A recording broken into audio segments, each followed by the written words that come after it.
This is the Not Real Estate Podcast. Welcome to the Not Real Estate Podcast. I am your host, David Miller, and joining me today, I'm honored to have Nnaemeka Chima of Homeset Realty. Chima, thanks for joining us. Thanks, David.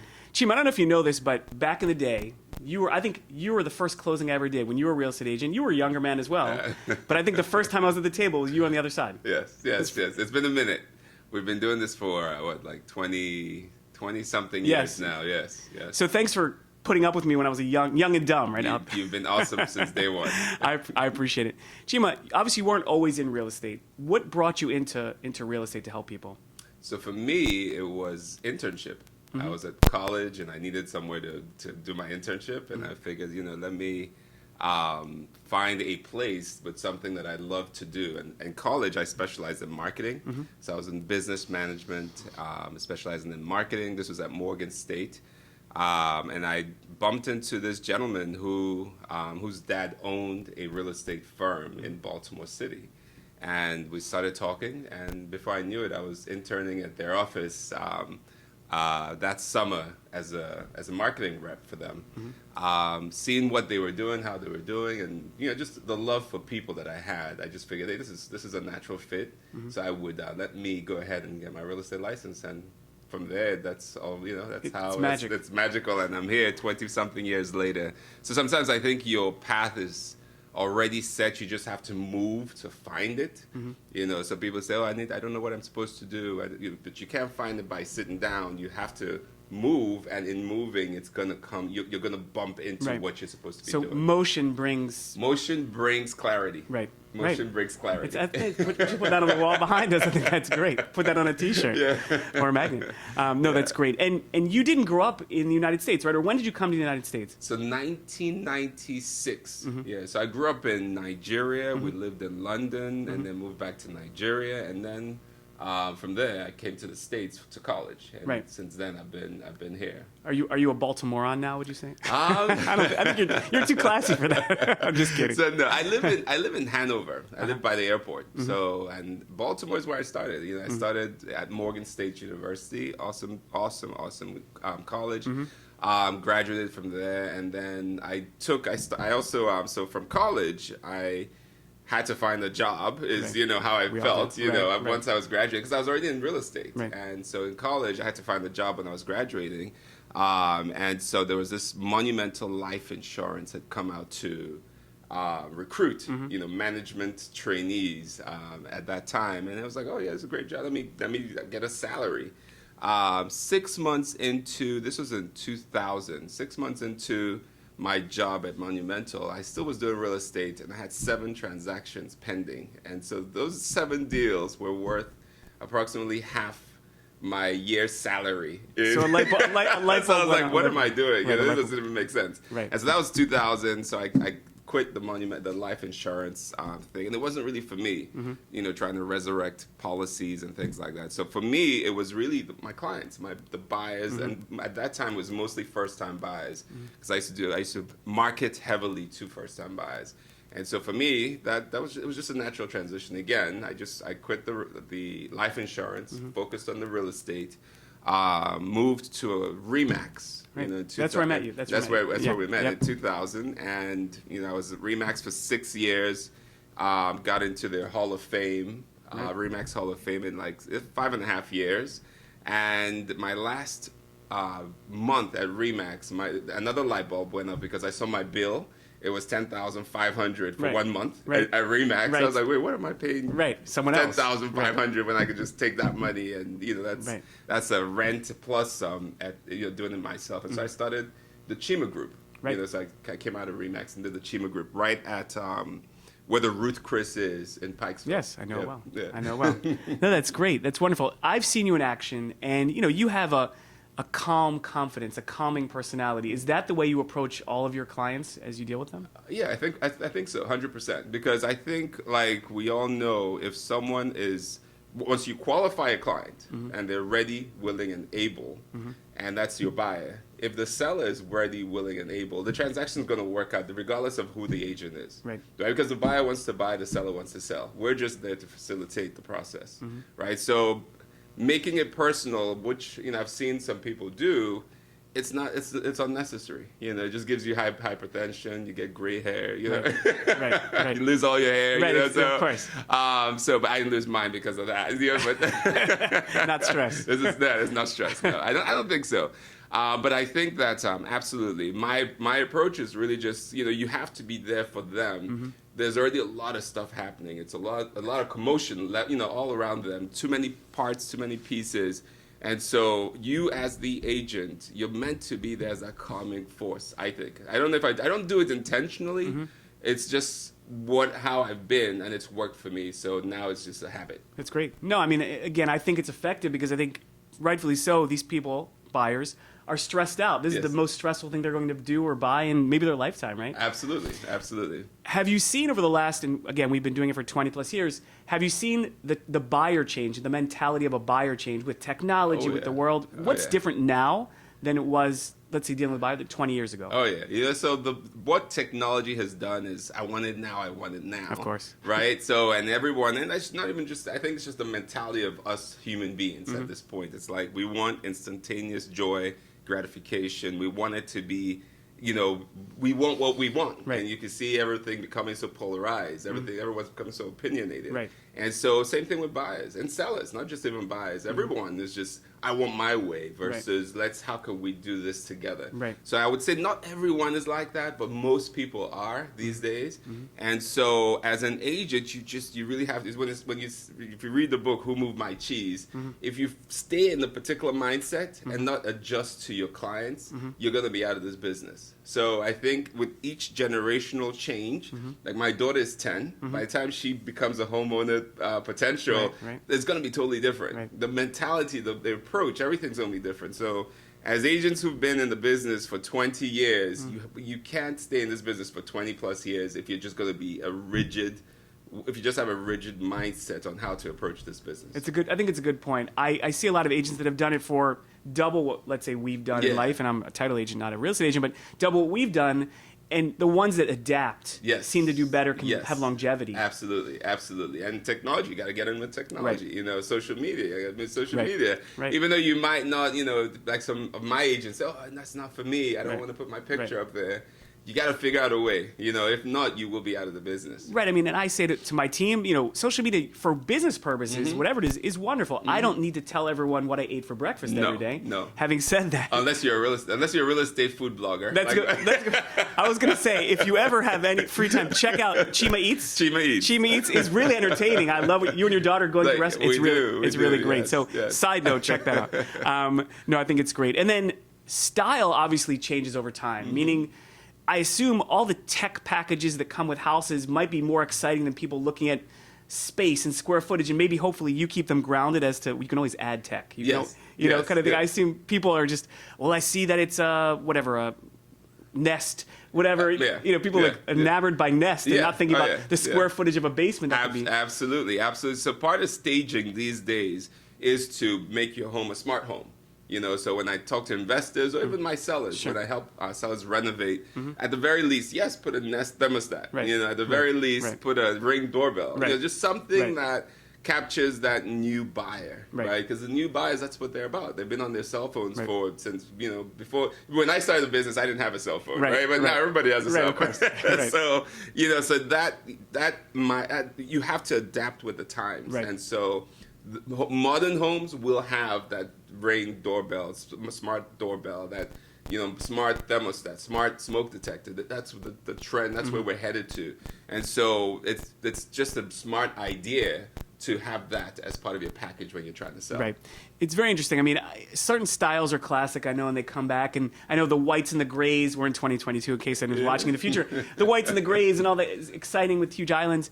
But hopefully there are things that stay classic. Square footage doesn't go away. Right? Bedrooms doesn't change. You are absolutely right. And so when I meet with buyers, I tell them that's the most important. Space and location. Right. You can't change those two things. And and those principles have been clear forever. Right. Yeah, forever. Right. It's like everything else is preferences, right? Everything else, you walk into a home as a buyer, especially in this market where it's been a seller's market. Right. And you want to, you have to be competitive. You have to be flexible as a buyer.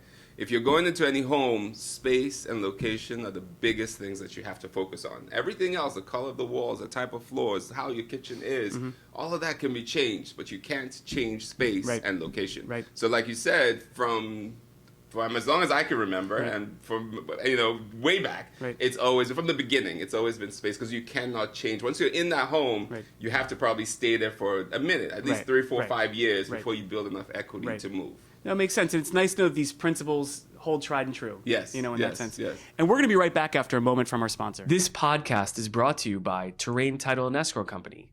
Terrain Title and Escrow Company is a full-service title company handling all transactions from residential to complex commercial. Please reach us at www.terraintitle.com. Hi guys, this is Nnaemeka Chima. I'm with Homeset Realty. We're located in Baltimore. We cover the whole of Maryland. It's a boutique real estate firm with 8 agents, and we are here to serve you. If you're a buyer or a seller, you can reach me at any time. I'm the broker, and I can definitely help you with that buying or selling need. And my number is 410-357-1774. That's a direct number. That's 410-357-1774. Looking forward to hearing from you. Stay blessed.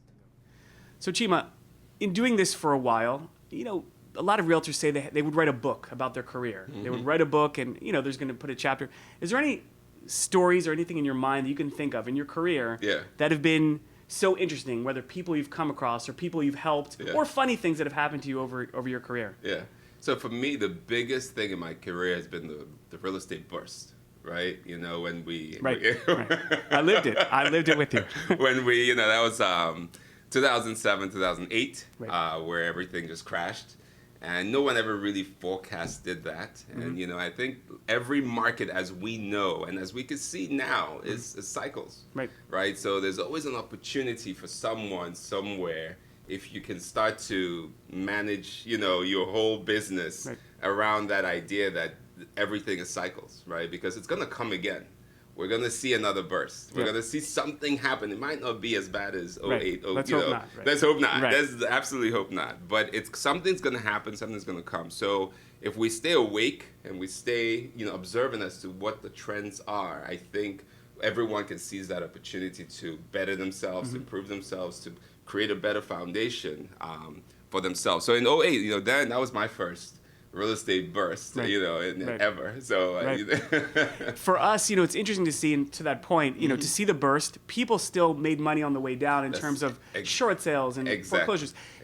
Investors still make money in getting people out of bad situations. So people are always making money. Exactly. And to that point, that's what I tell my agents, right? Because there's always a market. The market is there. Right. It's either a seller's market or a buyer's market. Right. There's always a market. Right. So diversify yourself, in terms of don't just focus on buyers. Right. Don't just focus on sellers. So at that time, I was mostly a buyer's agent. I'm coming into the business. I started off as a buyer's agent and primarily a buyer's agent. Right.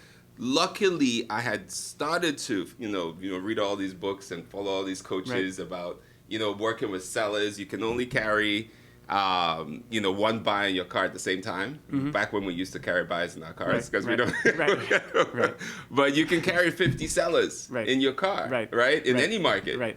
You can carry 50 sellers in your car. They're at their house, and that's So so why not have a heavy seller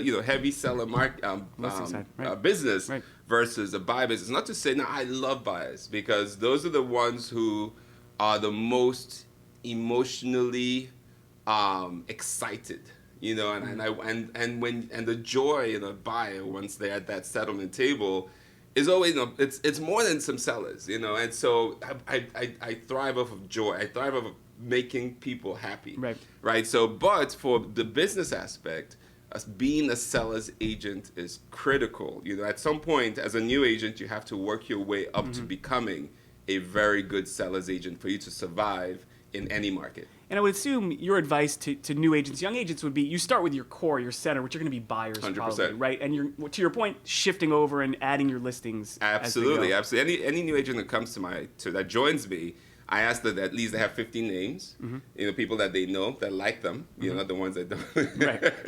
Right. you're going to start your database with that, with those 50 Makes sense, right. with those 50 names. And then you start to touch those people with meaningful products, with meaningful touches, Right. helpful, whether it's a CMA, or whatever it is, just to help them Right. understand that, hey, I'm now a real estate agent, and I would love to earn your business. So are you, in your brokerage, are you actively looking to add agents all the time? Not all the time. So I like my brokerage small. Uh-huh. I'm an active agent myself. Sure. And when I first started my brokerage, I really wanted a hybrid sort of a brokerage, not one where I just added on a lot of people. So hybrid in the sense that I was still a very strong, I still had a very strong presence in terms of my sales in the market. Right. And I brought people on to support that and to grow with that. So I've always had a team. So at Remax, I had 2 buyers agents. I had an admin person. And then, I had Right. 2 offices, hence my $10,500 bill. Right. Makes sense. And so that idea, that kind of like an apprentice, how you have like a plumber or an electrician and they bring people on to train them. So I can't really train too many people at the same time. Makes sense. So I bring on new agents who I feel are hungry, like Right. like I was, and I train them. And then usually they go out and they start their own companies or they Right. do something else. Right. I've had multiple people who have gone out and started their own companies who I'm very, very happy for. That's great. No, that's one. I'm sure it's a good feeling when it's like a mentee. Yes, Right. yes. As you act as a mentor, Yes. for them to go out and it's a Yes. compliment to yourself as the mentor. Yes, So yes, that's I am. wonderful. No, it's good to Totally know. grateful for that. Do you see, and I'm not sure how many newer agents you're dealing with, are you seeing a shift? We talked about home buyers' mentalities, but a shift in the mentality of a new agent than when it was 15, 20 years ago?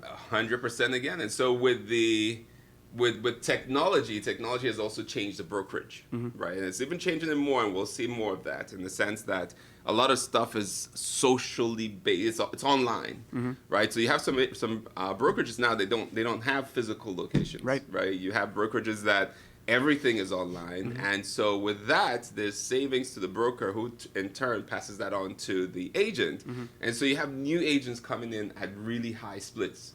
Traditionally in the past, it was 50-50 at best, Right. Or even you were getting 30 as a new agent, the Right. brokerage The is old getting model. 70, right? But now the model is you could come in and pay $295 as a brand new agent, and you keep 100% of your commission. So with that mentality, you have a lot of agents who want to have their cake and eat it too from the very beginning, and that's dangerous for them, and it's dangerous for the market, because then you have untrained people who are out there serving clients who in the end hopefully don't get burned by the inexperience. I think with any industry, when the entry point is where it is, you're going to have a lot of new people jumping in. And I think what we've seen in a strong economy, and again, we're in June 2022, if you're watching in the future, where we are now, we see a little slowdown, right? We're seeing a slowdown. Yes. It might slow down the new agents jumping in, perhaps. Absolutely. I mean, remember the burst where you had a lot of people just leave the market, Correct. leave They were done. I never saw them again. It's just like, the market burst and people disappeared. And so the why is the most important, I think. So why are you getting in the business? And a lot of people come in because they see agents who might have been there for a long time with, nice cars, nice watches or whatever. And they feel, oh, this is where I want to be because of money. Right. And if you do anything because of money, when the times change, you are going to change as well. It makes sense. Because money is, it's a material thing. Right. But if you're doing it because you love it, if you're doing it because you really want to help a human being, then that opportunity is always going to be there. Right. The people that are doing it to help and are great at it are going to be successful regardless. Always good. And if you're doing it to help, you will become great at it. Right. Because you're always going to seek ways to better yourself, to be able to help. It's going to, and we've been at the table together when you had a home buyer, and I've watched some of your testimonials online. I mean, the true emotion and tears. Yeah. I mean, it is amazing. No, it's 100%. For me, that's what I thrive for. I post a lot of the how do you feel? Right. At the end of the transaction. It's real raw emotion. And right? it is. And those, I mean, it's touching. It is really something that I want to see more. So that's why I do it. That's why I want to get to that settlement table. Not before the money. The money is very important. Sure. Got to pay my You have to live, daughter's go. Right, of course. But for that client to that smile, that thank you, that It's important. It's Right. important. That's wonderful. No, it's great to hear, and I appreciate you joining us today. Oh, thank to you. hear about, obviously I knew that you would be confident and comfortable to come speak because I see you all over online. Yeah, and we've done this before. one, yeah. Yes, we have. I was joined in yours. But thank you for joining us, and hopefully, we get a chance to continue to work together in the future. Absolutely. I'd love to be back. Thank you so much. And thank you, everyone, for joining us on the Not Real Estate Podcast. We'll see you next time.